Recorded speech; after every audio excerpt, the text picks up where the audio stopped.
نور أضاء بصيرتي فضاءني لما تذكرت الحبيب محمدا وكأنما سطعت شموس في دمي وكأنما قمر السماء دردارنكي رسولك صلى الله عليه وسلم ee saxaabiga Abu Dar al-Ghaffari radiyallahu anhu maalin ayuu intuu fariistay saxaabiga Abu Dar al-Ghaffari radiyallahu anhu wuxuuna yiri hadaladan saaxiibkeygii aan jeclaa waa rasuulka sallallahu alayhi wasallam ayaa wuxuu ii dardaarmay todoba waxyaabood waxayna kala ahaayeen wuxuu i faray jaceylka masaakiinta iyo inaan iyaga ka mid noqdo wuxuu i faray inaan eego qofka iga hooseeyo oo aan eegin qofka iga sareeyo wuxuu i faray inaan qofna wax weydiisan wuxuu i faray inaan xiriiriyo qaraabada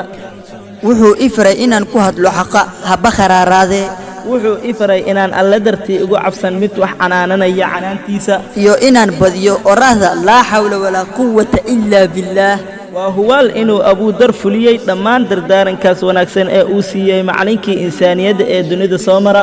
waa rasuulka sallallahu alayhi wasallam Ali bin Abi Talib allaha ka raali noqday ayaa isagoo ka sheekeynaya Abu Dar wuxuu yiri maanta lama arko qof alla dartii aan ugu aabiyay mid canaananaya canaantiisa aan ka ahayn Abu Dar وهبال هذا الكاس أو وحو سبر رؤاه وقلنا استيحان جري مدحضة مسلمين تا إساقوا أن كعب سنين أود إليهين مساكين تا يؤات وجعلان جري يقنا أيو كمتها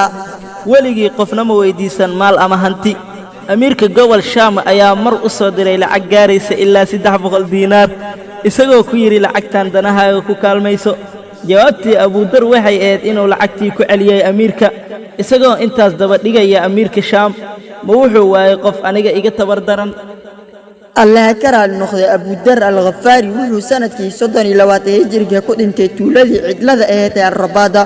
waliba isagoo kaligiis ah sidii uu horay ugu yiri rasuulka sallallahu alayhi wasallam Allah una xariisto Abu Dar wuxuu socon doonaa isagoo kaligiis ah wuxuu dhiman doonaa kaligiis waxaana la soo saari doonaa qiyaamaha kaligiis والسلام الله عليكم ورحمة الله تعالى وبركاته